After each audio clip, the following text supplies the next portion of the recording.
Welcome to the Absite Smackdown podcast. We'll talk clinical scenarios, interesting Absite facts, and interesting general surgery knowledge. Now, let's get to it. Hi everyone, welcome back. This is Jessica, the host of Absite Smackdown, the podcast show, and I'm here with Dr. David Cashmere, the author of Absite Smackdown Review Course. Hi Jessica, it's good to be back with you today on the podcast. Well, thanks for coming in again, David. I am enjoying that this is becoming a weekly thing where we get together and discuss the book and discuss, how residents can do better on their Absite test. Yeah, I think you guys have been really great about setting things up so that we're talking not just about the content for the test, which is a lot of what we typically focus on, when we teach residents, but also other things that help predict or improve scores. So I think this is a really great service, and that's part of why I really enjoy coming on the program with you to talk all about it. Well, I know lately, more than just content, we've been discussing a lot about version 2.0 and it releasing because it is new and it's the baby right now. So there's a lot of focus on that, especially considering the fact that we have so many contributing authors that came in to help us with this version, and they're most of them being residents themselves. Yeah, Absite Smackdown 2.0 has been really fun to release, and you're right, getting there has been just a trip.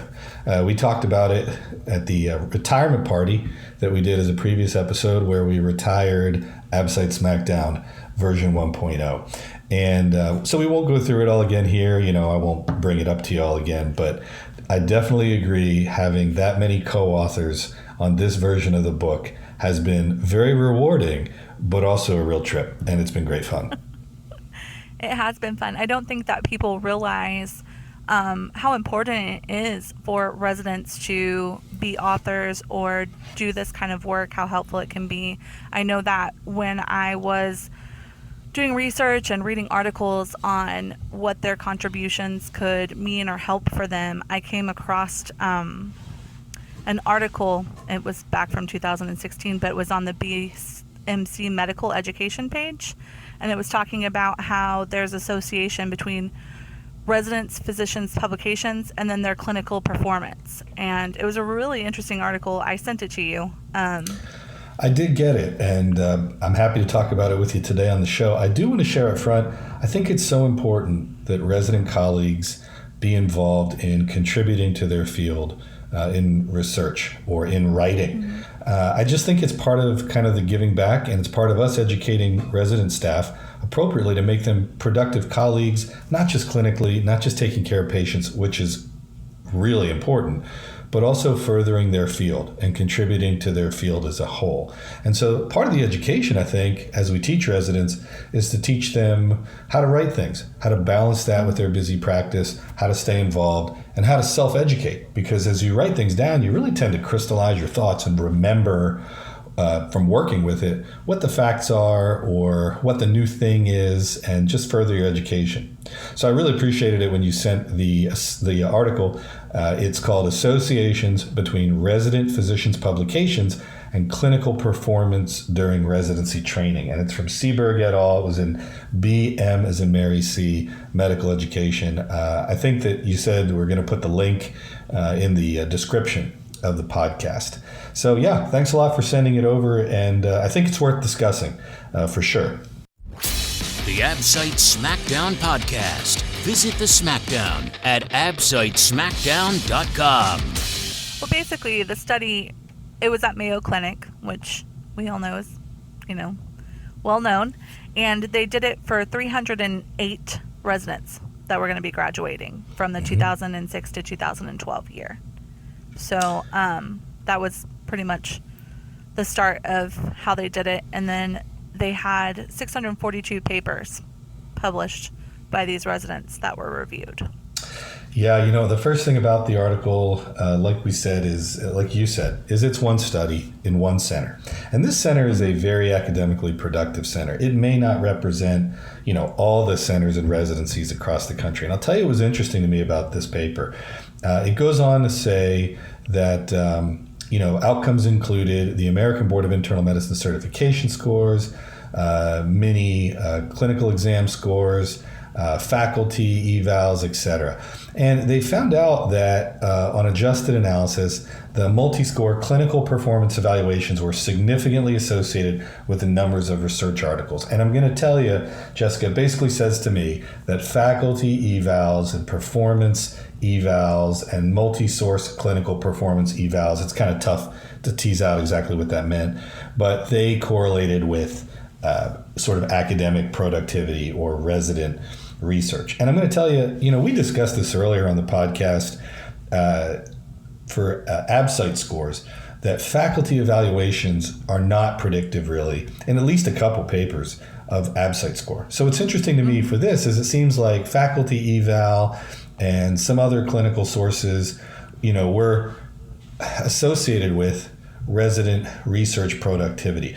But having worked in residencies before, having been a resident myself, you always wonder, well, when a resident's doing research with a faculty member and being productive that way, they tend to be looked at favorably on faculty evaluations, etc. So the question to my mind is, really, are faculty evaluations, are faculty just happy when the residents are doing research, for a whole bunch of different reasons? In surgery land, like I said, it doesn't seem like Absite correlates with faculty evaluations, at least according to some papers and my experience with it. So long way of saying that in this study that you sent from the Mayo Clinic, it seems like their academic productivity on adjusted analysis really correlated with their clinical performance. But number one, I'm not sure that holds everywhere. And number two, I'm not sure the yardsticks by which clinical performance was measured, really that those are super objective or correlate with what we see in surgery land. So those are my thoughts on it. Hi, it's Jessica, host of Absite Smackdown podcast. Follow the hashtag Project Smackdown team on LinkedIn, Insta, and Facebook. On LinkedIn, check out our page, Absite Smackdown. On Facebook, we're at Absite Smackdown. And follow us on Insta for a new Absite fact and photo every day, where we're at daily.absite.fact. Hashtag Absite Smackdown. Well, especially because, like you said, each program is different. For example, this study in this program, 64% of the participants were male. So, that's kind of a huge number, and it can be more diverse in other programs. And then also of the papers, because, they were saying that the amount of papers that were published, 642, 443 of them were research papers. And so then that meant the other part were case reports or first authors. So that being from that particular program with those demographics and those kind of papers might not necessarily reflect the way other programs would test. For sure. Again, that whole, this is one series at one center, that thing comes up. And it's just really interesting to me, again, that, that their productivity from a research standpoint is then read backward onto clinical performance. I think that, my experience in surgery, sometimes faculty conflate the fact that a resident may be very productive or on their research paper with how well the resident's doing.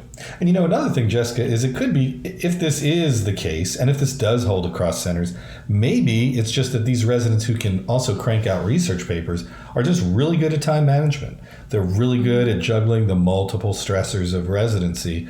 And, as a result, they're able to also do better on their exams. So you can sort of imagine it's true that they make more research papers. It's true that they perform better clinically, and yet they're not directly related. They're just related by the fact that people are better at time management.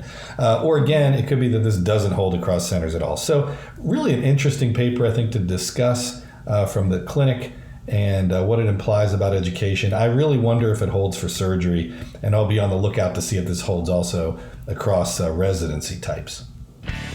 Hey guys, hope you're enjoying this episode. Remember, there's much more at the AbsiteSmackdown.com, including more tools, tips, and study techniques. Check out AbsiteSmackdown.com and click on latest news.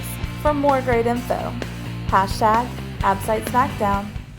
Well, as a former program director, do you not also feel like the program that you direct, you look for a certain type of resident, like from personality to, the way they do things that fit, so therefore wouldn't like Mayo, what they look for, the kind of residents they pull in, it would have a certain personality type versus maybe some of the other programs? Well, absolutely. We'll talk about resident selection criteria. And it's interesting and timely that you brought this up, because we're going to be starting these webinars soon and having these online webinars in the midst of COVID. Of course, the Absite Smackdown course is completely online for Absite review. But then beyond that, we're going to do some different online webinars. And one of them is about a similar topic. How are residents selected? How do we do it? What's behind the curtain for how we select for surgery? These things called audit filters, and where do tests fall in, and how do I go from being a prelim surgery resident to a categorical surgery resident? We're going to discuss all of that. And you're right, what one center selects for may be different than what another selects for, and why. And when it comes to the Mayo Clinic, clearly a healthy, robust research program is sort of part of the atmosphere. It's pretty likely to my mind that they select for people who have a history of being able to do that already, or something similar, or at the very least, a strong interest in getting that done. The Absite Smackdown podcast is based on the best-selling review book, Absite Smackdown, the only Absite review with an entire video review course included. Visit AbsiteSmackdown.com and pick it up today. So I appreciate you bringing this paper up today, and we get to talk about it on the podcast. And again, I thank you guys, because some really interesting things are coming up, not just with the release of version 2.0, which has been doing great on Amazon and the website AbsiteSmackdown.com, but also the upcoming webinars and training that we're going to be doing kind of live. So this is a very timely article to talk about how managing our time, at the very least, this article segues into how managing our time is really important. And I think that this service, the podcast, the social media feeds that you guys put out with Absite Fact, and then the book and course itself, which lets you study and listen from anywhere, those are the kind of time management aids that we're really looking to get out there for the Absite and for busy surgical residents. So again, really timely article, and happy to discuss it with you. Well, thank you so much for coming in today. I hope that our next podcast can be after you do that webinar, so we can kind of do a little wrap up for everybody and let them know how it went and everything we discussed, because I definitely want to ask questions about your personal opinion on surgeons, just the ones that become trauma, the ones that become heart, the ones that become brain, if they have different little ticks that make them well suited for that. I am curious, so hopefully we can get into that too. But again, just thank you so much for coming today. We look forward to having you back, and again, have a great evening, guys. Hashtag Absite Smackdown.